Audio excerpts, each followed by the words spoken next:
Hello students, welcome to Praveena commerce classes. आज आपण book keeping and accountancy मधले chapter number 3 admission of partner करणार आहोत. तर चॅप्टर स्टार्ट करायच्या आधी मला तुम्हाला काही कन्सेप्ट क्लिअर करायचे आहेत की ॲडमिशन ऑफ पार्टनर म्हणजे काय. तर इथे काही मी कॅरेक्टर्स किंवा पिक्चर्स ड्रॉ केलेले आहेत. So let us start. तर इथे तुम्हाला फर्स्ट कॅरेक्टर जो आहे तो रामलालचा आहे. तर रामलाल हा एक फर्स्ट बॅचलर आहे. तर बॅचलर असल्यामुळे त्याला सगळा त्याचा खर्च किंवा जे काय आहे तो एकटाच करायचा किंवा एकट्यालाच बेनिफिट व्हायचं. काही दिवसानंतर त्याचं लग्न झालं, त्याच्या लाईफमध्ये वाईफची एंट्री झाली. सो आता त्याची जे काही खर्च होता किंवा त्याचं काही खाणं पिणं असेल किंवा फिरणं, त्याच्यामध्ये सगळ्यामध्ये काय झालं, एक पार्टनरशिप आलेलं आहे. तर पार्टनरशिप ॲज अ म्हणून कोण आली आहे, वाईफ आलेली आहे. तर आता वाईफ आल्यानंतर तर सगळी वाटणी होणार, परत जे काय असेल ते इक्वल डिस्ट्रीब्युशनमध्ये चालू होणार.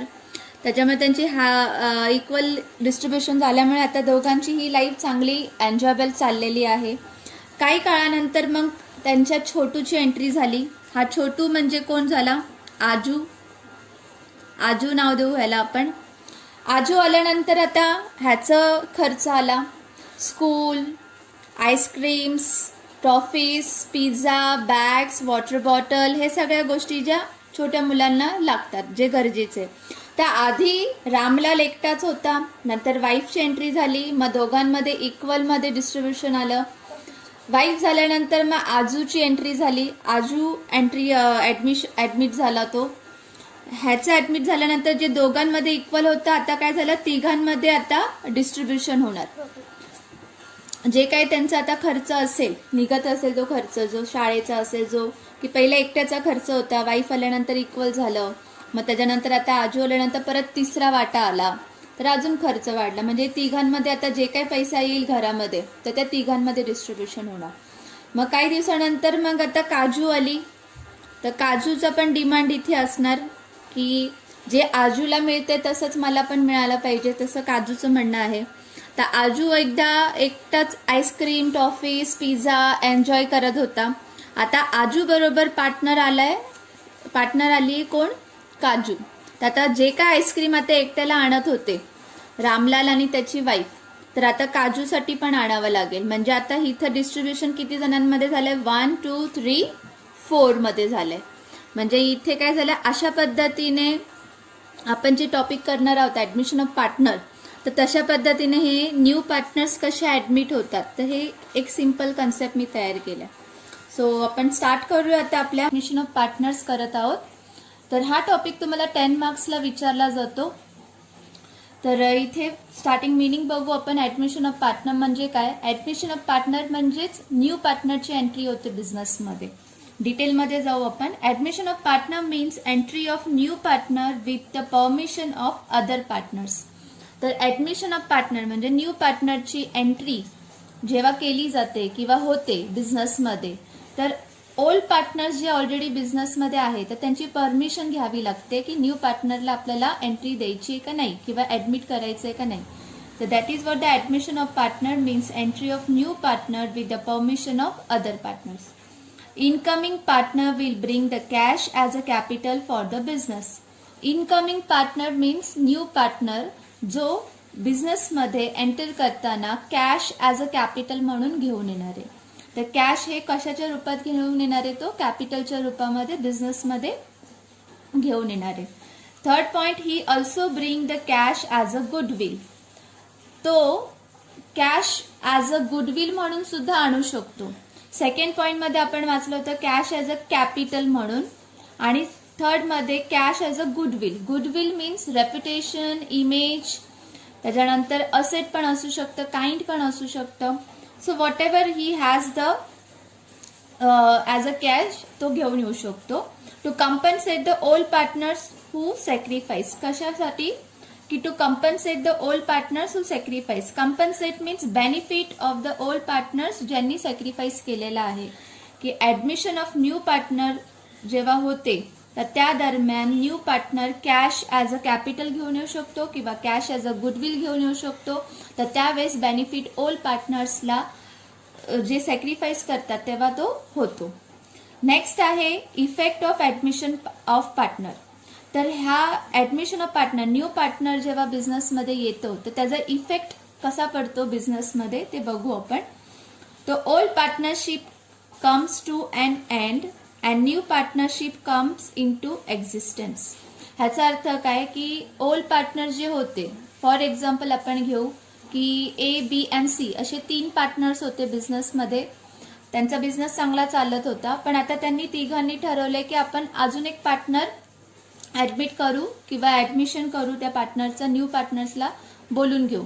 तर न्यू पार्टनरला बोलवताना आधीची जी ओल्ड पार्टनर्स म्हणजे A, B आणि C चे जे काही पार्टनरशिप डीड होते किंवा ॲग्रीमेंट्स होते तर ते पहिले काय करावे लागणार, सगळे क्लोज करावे लागणार, एंड करावं लागणार. त्याचे पार्टनरशिप डीड असेल, त्यांचा प्रॉफिट शेअरिंग रेशो असेल, so whatever is related to the business ते सगळं काय करावं लागणार आहे, एंड करावं लागणार. कोणाचं, ओल्ड पार्टनर्सचं. Then new partnership comes into existence. आणि जसा न्यू पार्टनरची एंट्री होते तर त्याच्या पद्धतीने न्यू पार्टनर आल्यानंतर आता पहिले 3 ओल्ड पार्टनर होते आणि अजून एक पार्टनर एंटर झाला, म्हणजे टोटल किती झाले, 4 पार्टनर्स. तर 4 पार्टनर्स लक्षात घेऊन पार्टनरशिप डीड बनवावी लागणार. त्याच्यानंतर त्यांचे प्रॉफिट शेअरिंग रेशो ठरवले जातील. त्याच्यानंतर कोणाला किती इन्कम सोर्स किंवा व्हॉट एव्हर जे रिलेटेड टू द बिझनेस असेल ते सगळे डिस्कशन पॉइंट्स पार्टनरशिप डीडमध्ये लिहिले जातील. तर त्यालाच म्हटलं जातं रिकॉन्स्टिट्यूशन ऑफ फर्म. तर नेक्स्ट पॉइंट आपला आहे new partner will going to have the following rights. जेव्हा न्यू पार्टनरची एंट्री होते तर त्याच्याबरोबर त्याचे काही राईट्स असतात. तर राईट्स कुठले कुठले आहेत ते बघूया. तर फर्स्ट राईट आहे की त्याला प्रॉफिट मिळतं फर्ममधून. सेकंड आहे asset and liabilities of the firm revalued. Revalued म्हणजे काय की व्हॅल्यू चेक करणं. आता इथे एक लक्षात ठेवायचं आहे की ओल्ड पार्टनर्सचे जे असेट्स अँड लायबिलिटीज होते तर त्याची राईट न्यू पार्टनरला मिळत नाही. तर कुठली राईट मिळणार, त्याला नवीन जे रिव्हॅल्यूड झालेले असतील असेट अँड लायबिलिटी तर ते न्यू पार्टनरला इथे मिळतात. नेक्स्ट त्याचे डिटेल्स आपण इथे थर्ड पॉइंटमध्ये बघू. Asset and liabilities are revalued reason to share any increase or decrease in value among all partners in old ratio. ह्याचा अर्थ काय की असेट अँड लायबिलिटीज जेव्हा रिव्हॅल्यूड होते किंवा चेक होते तर ते रिझन काय असतं की to share any increase or decrease, म्हणजे तुमच्या फर्ममध्ये जे असेट असतील किंवा लायबिलिटीज असतील त्याच्यामध्ये इन्क्रीज झालं असेल, त्या अमाऊंटमध्ये वाढ झाली असेल किंवा त्या अमाऊंटमध्ये डिक्रीज झाली असेल किंवा त्या व्हॅल्यूची रिडक्शन झाली असेल किंवा ॲप्रिसिएशन झाली असेल तर ते कोणामध्ये डिस्ट्रीब्यूट होणार, फक्त ओल्ड पार्टनर्समध्ये आणि त्यांच्या ओल्ड रेशिओमध्ये. तर हे अशा पद्धतीने आहे असेट अँड लायबिलिटीज. आणि मग नवीन पार्टनरला कधी मिळणार की रिव्हॅल्यूड झाल्यानंतर जी काही अमाऊंट असते तर ती अमाऊंट त्या न्यू पार्टनरमध्ये डिस्ट्रीब्यूट होणार. अदरवाईज रिव्हॅल्यूड होण्याच्या आधी जी काही असेट लायबिलिटी असते ती ओल्ड पार्टनर्समध्ये डिस्ट्रीब्यूट होणार ओल्ड रेशिओमध्ये. नेक्स्ट पॉइंट आहे goodwill of the firm is valued reason to compensate the sacrificing partners by bringing the share of goodwill by the new partner. Previous point मध्ये आपण बघितलं होतं, इथे बघा तुम्ही या साईडला, he also bring the cash as a goodwill to compensate the old partners who sacrifice. New partner काय करतो, कॅश ॲज अ गुडविल म्हणून घेऊन येतो. कशासाठी, to compensate the old partners who sacrifice. कशासाठी, तर बेनिफिट द्यायचे त्याला ओल्ड पार्टनर्सला की ज्यांनी सॅक्रिफाईस केलंय न्यू पार्टनरच्या येण्यामुळे. तर सेम थिंग इकडे दिलेलं आहे. नेक्स्ट पॉइंट इथे जो आहे तो गुडविलचा. तर इथे बघा, goodwill of the firm is value to compensate the sacrificing partners by bringing the share of goodwill by the new partner. तर रिझन, द गुडविल जेव्हा तो घेऊन येतो तर त्यावेळेस गुडविलची जी काय व्हॅल्यूड असेल किंवा जी काय अमाऊंट असेल तर ते जे काही गुडविल असेल ते डिस्ट्रीब्यूट होणार सॅक्रिफायसिंग ओल्ड पार्टनर्समध्ये की ज्यांनी न्यू पार्टनर येण्याच्या आधी किंवा आल्यानंतर जे सॅक्रिफाईस रेशो डिस्ट्रीब्यूट केलेले आहेत न्यू पार्टनरसाठी तर त्यांच्यासाठी न्यू पार्टनर काय करणार आहे, त्यांना बेनिफिट देणार आहे. So this are the effects of the admission of a partners. तर आपण आता जरा पुढच्या पॉईंट्सला वळूया. तर इथे आपले effects of admission of partners झाले. तर पुढे आपण आता बघूया की ॲडमिशन ऑफ पार्टनरचा प्रॉब्लेम कसा सॉल्व्ह केला जातो. तर त्याचे काही स्टेप्स इथे आहेत, तर ते स्टेप्स मी इथे तुम्हाला दाखवते. The steps of calculation. आता कॅल्क्युलेशन मध्ये पहिला जो येणार आहे first step, calculation of new profit sharing ratio and sacrificing ratio. Second step आहे treatment of goodwill. Third step revaluation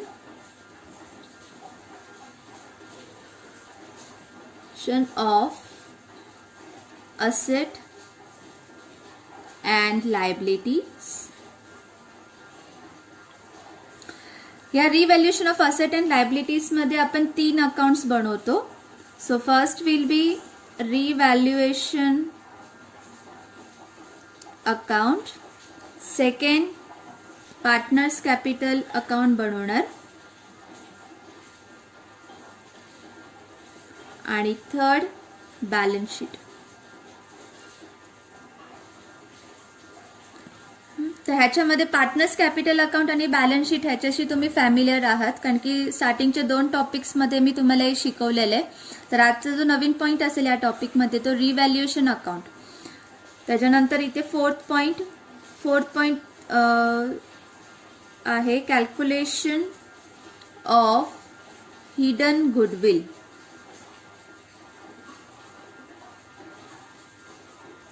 next fifth point आहे ऍडजस्टमेंट ऑफ कॅपिटल. तर या 5 स्टेप्सने आपला हा पूर्ण टॉपिक कव्हर होतो. तर काय होतं, फर्स्ट आपण शिकणार आहोत calculation of new profit sharing ratio आणि सॅक्रिफायझिंग रेशो कसा कॅल्क्युलेट करायचा. सेकंड स्टेपमध्ये आपलं असणार आहे ट्रीटमेंट ऑफ गुडविल कसे द्यायचे. थर्डमध्ये revaluation of asset and liabilities, ह्याच्यामध्ये 3 अकाउंट्स असणार आहेत, revaluation account, partners capital account and balance sheet. Fourth स्टेपमध्ये आपण बघणार आहोत कॅल्क्युलेशन ऑफ हिडन गुडविल आणि फिफ्थ स्टेपमध्ये ऍडजस्टमेंट ऑफ अ कॅपिटल. तर या 5 पॉईंटमध्येच आपला पूर्ण टॉपिक कव्हर होतो. तर आज आपण फर्स्ट स्टेपने स्टार्ट करूया, that is step 1, calculation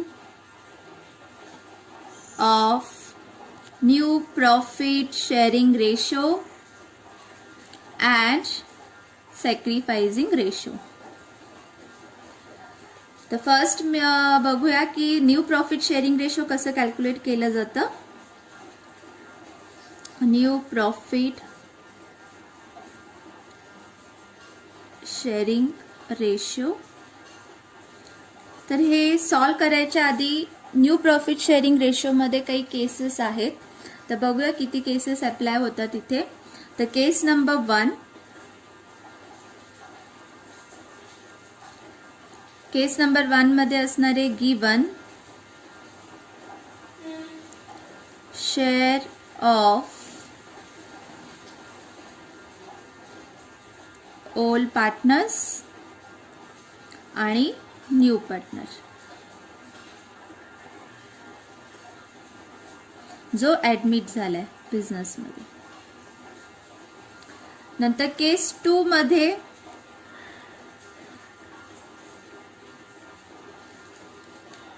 take असा वर्ड येईल तुम्हाला, ॲज अ हिंट म्हणून तुम्हाला ते मी लिहिले इकडे. केस 2 मध्ये टेक आला की तिथे कॅल्क्युलेशन थोडा वेगळा होणार. नंतर केस 3, केस 3 मध्ये तुम्हाला हायलाइटिंग असणारे ऑफ. आणि केस 4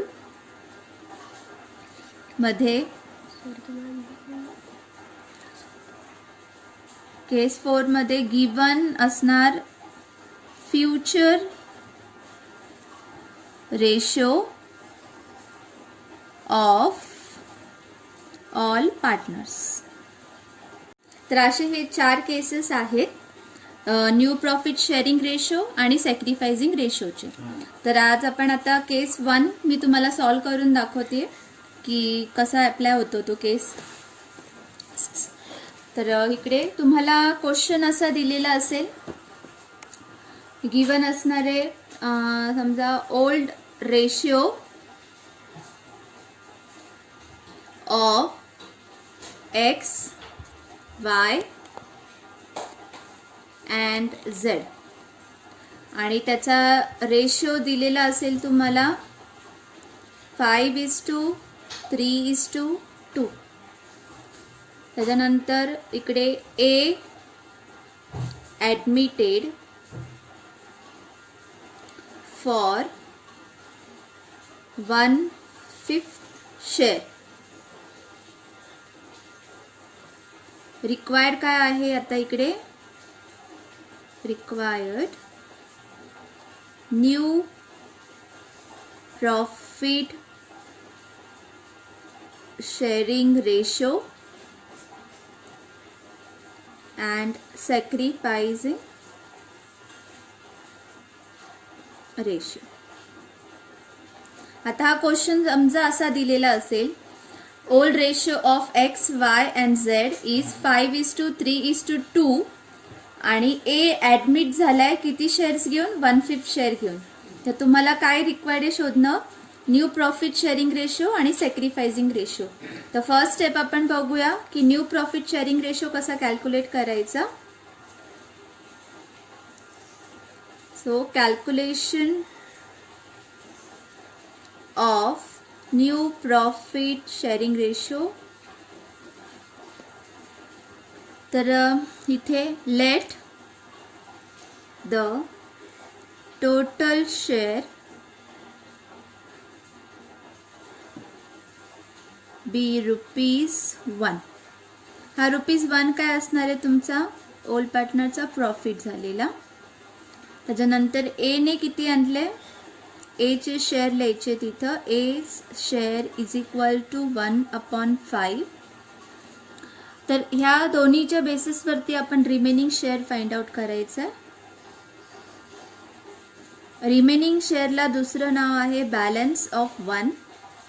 तर याला बॅलन्स ऑफ 1 पण म्हटलं जातं. तर ह्याचा स्टेप्स कसं आहे की हा जो प्रॉफिट मिळाला आहे 1 - 1/5 असा कॅल्क्युलेट करायचं आहे. सो तुम्हाला काय मिळणार, 5 × 1 = 5, 5 - 1 4. सो तुमचा रिमेनिंग शेअर असणार आहे 4/5. सो हे रिमेनिंग शेअर मिळाल्यानंतर तुम्ही new profit sharing ratio calculate करू शकता एक्स वाय आणि झेडचा. तर करून दाखवते. तर इथे फर्स्ट आपण घेऊ X new share is equal to, आता ह्याचा फॉर्म्युला कसा असणार आहे तुमचा, इकडे remaining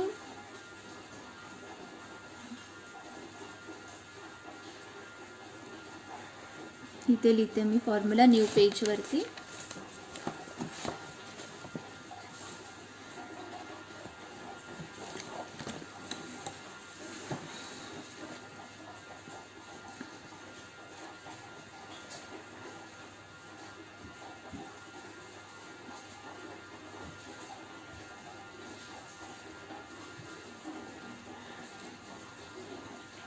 remaining share into old share.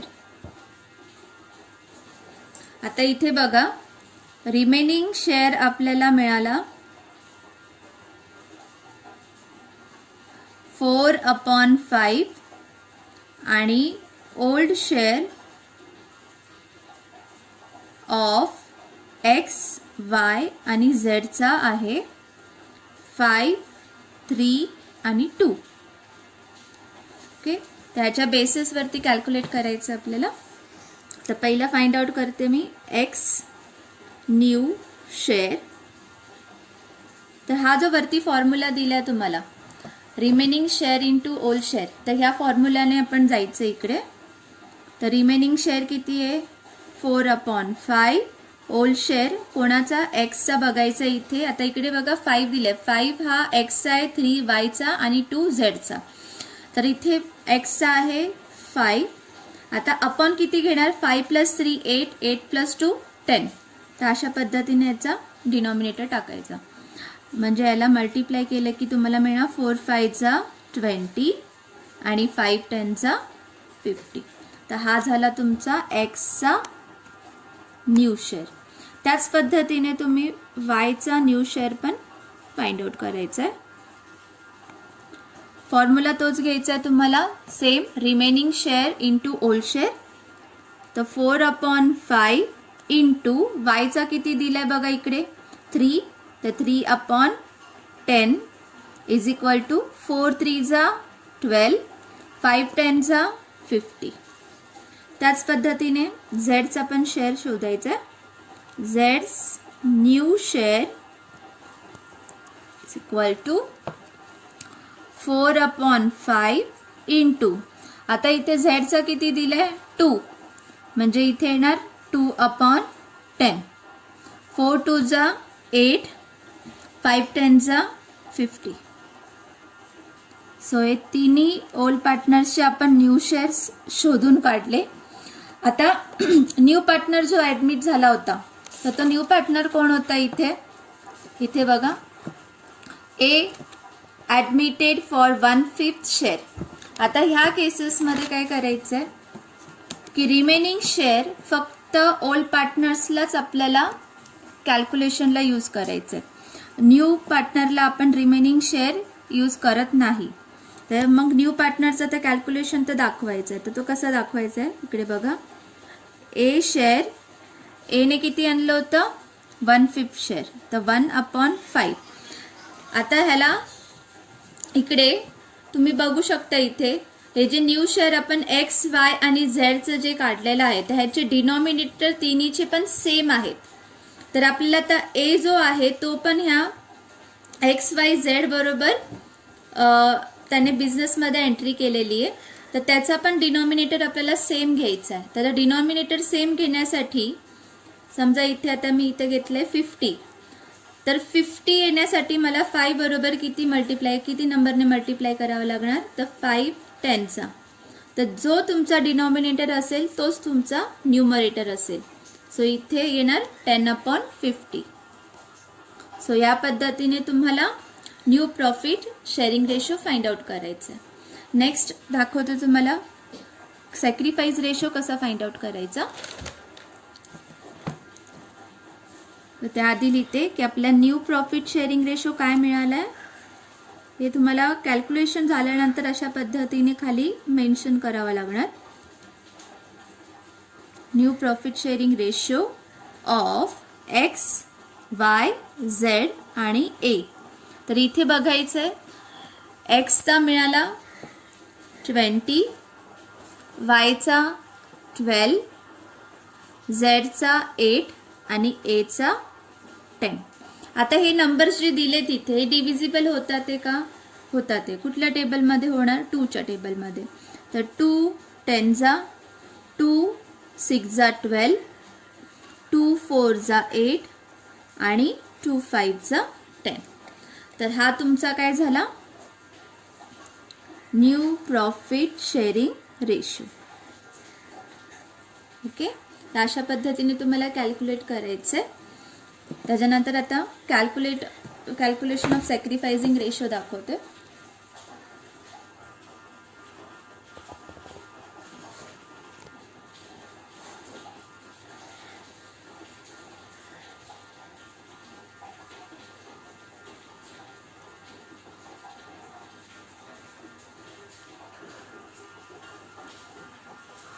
सॅक्रिफायसिंग ratio फक्त ओल्ड पार्टनर्सचेच कॅल्क्युलेट करायचे असतात.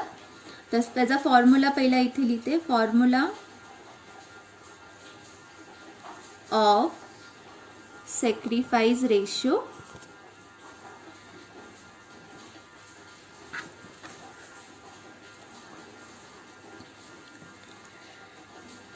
Old share minus new share.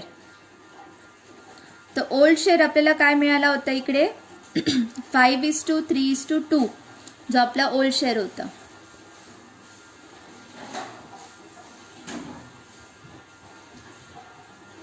(5:3:2) आणि न्यू शेअर काय मिळाला होता,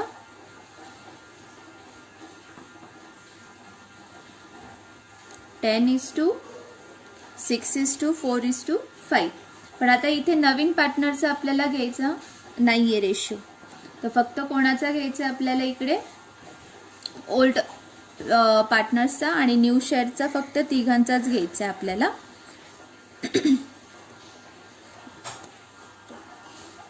तर इथे ओल्ड शेअर एक्स वाय आणि झेडचा आहे 5:3:2 आणि न्यू शेअर आपल्याला जो मिळाला आहे एक्स वाय झेडचा 10:6:4.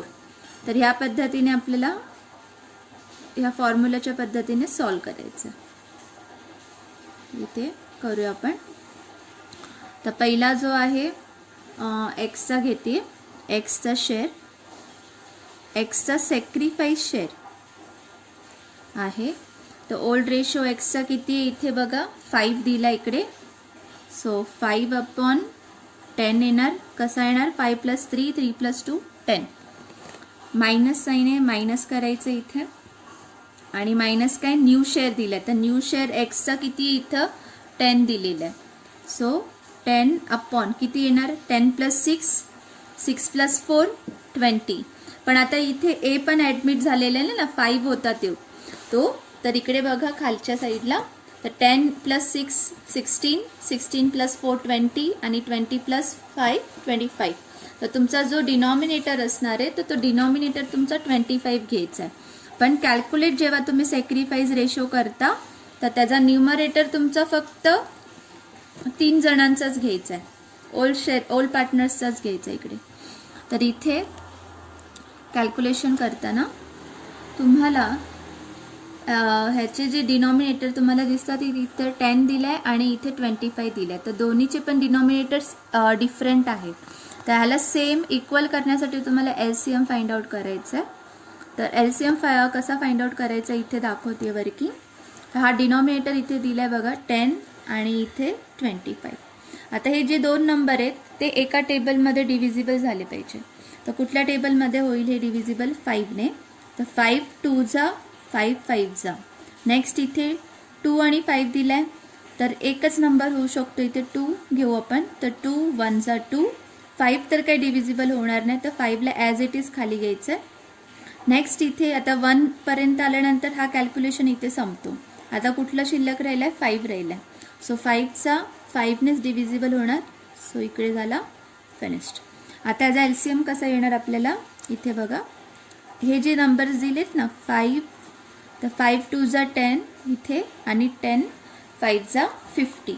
तर तुमचा डिनॉमिनेटर म्हणजे इथे तुमचा LCM काय मिळाला, 50. तर इथे कॅल्क्युलेशन पण दाखवते कसा आला, 5 × 2 × 5. तर ह्या बेसिसवरती तुमचा LCM जो राहणार 50. म्हणजे तुम्हाला डिनॉमिनेटर काय करायचं, कॉमन 50 नंबरने कॉमन करायचं. सो इथे दाखवते ह्या साईडला. तर इथे मी घेतला 5/10 आणि -10/25. आता ह्या दोन्ही डिनॉमिनेटरला पहिलं तुम्हाला 50 बनवायचं आहे. तर 10 बरोबर किती नंबरने मल्टिप्लाय केलं की 50 येणार, 10 5 50. आणि 25 जो दिला त्याला पण 50 बनवायचं, आपला डिनॉमिनेटर सेम आला पाहिजे. तर 25 बरोबर कितीने मल्टिप्लाय करू मी, 2ने. तर 25 2 50 येणार. तर आता इथे बघा डिनॉमिनेटर दोन्हीचे पण आपण सेम केले. तर आता इकडे लक्ष द्या, 10चं डिनॉमिनेटर जो 5 घेतला आहे तर तोच तुमचा काय राहणार आहे, न्यूमरेटर.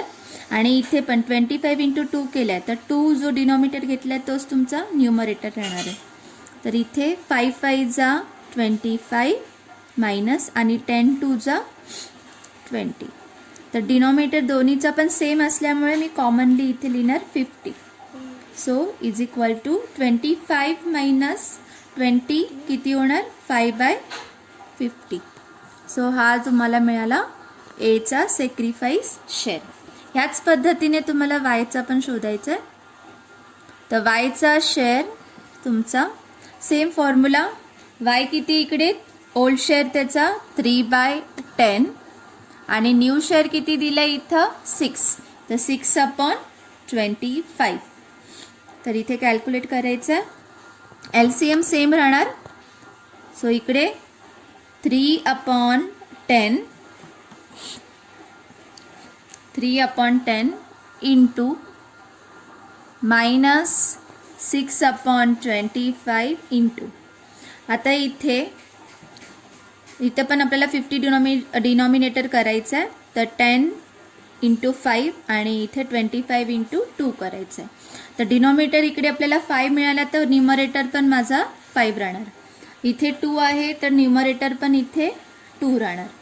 तर इकडे 3 5 जा 15, इथे 50 -6 2 जा 12 आणि इथे 50. सो इक्वल देऊन 15 - 12 केलं तर मला मिळणार 3. सो कॉमन डिनॉमिनेटर घ्यायचं आहे 3/50. तर हा मला एक वायचा शेअर मिळाला. तसंच झेडचा पण शोधून काढायचं. सो झेडचा शेअर आहे, झेडचा sacrifice share is equal to 2/5 - 4/25. तर ह्याला पण LCM थ्रू आपल्याला घ्यायचं आहे. तर 2 इंटू आणि 5 इंटू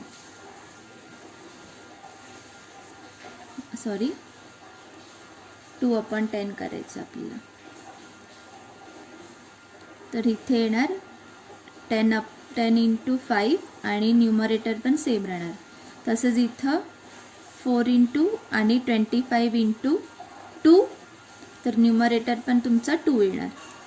इथे 2 5 जा 10/50 मायनस 4 इंटू 2 8/50. तर इथे 10 - 8 2 आणि 50 दोन्ही पण सेम असल्यामुळे कॉमन डिनॉमिनेटर असणार आहे. So your answer will be 2/50. तर आपल्याला sacrifice ratio of X, Y आणि Z काय मिळाला इथे बघायचं. Xचा मिळाला 5/50, Yचा मिळाला 3/50 आणि Zचा मिळाला आपल्याला 2/50. त्याचा रेशो काय झाला मग आता 5:3:2. सो अशा पद्धतीने तुम्ही न्यू प्रॉफिट शेअरिंग रेशो आणि सॅक्रिफायसिंग रेशो फाइंड आउट करू शकता. आणि ह्याच्यामध्ये एक हिंट आहे की उत्तर बरोबर आहे का नाही कसं शोधायचं किंवा कसं आपण जज करू शकता. तर हिंट अशी आहे त्याच्यामागे, तर सॅक्रिफायसिंग रेशो जो काय तुम्हाला मिळतो तर तो इक्वल असतो ओल्ड रेशोशी. कसं, आता सॅक्रिफायसिंग रेशो मला मिळाला 5:3:2. ओल्ड रेशो पण आपला किती होता बघा, इथे मागच्या साईडला लिहिलेला आहे. ओल्ड रेशो पण इथे किती होता 5:3:2. तर हे दोन्ही पण सेम असतात. तर ही एक हिंट आहे याच्यामध्ये की जेणेकरून आपलं हे उत्तर बरोबर आहे. ओके, तर नेक्स्ट लेक्चरला मी केस नंबर 2 कॅल्क्युलेट करून दाखवेल. जर तुम्हाला माझा हा व्हिडिओ आवडला असेल तर माझ्या व्हिडिओला लाईक करा, शेअर करा आणि माझ्या चॅनलला सबस्क्राईब करा, जेणेकरून तुम्हाला माझे लेटेस्ट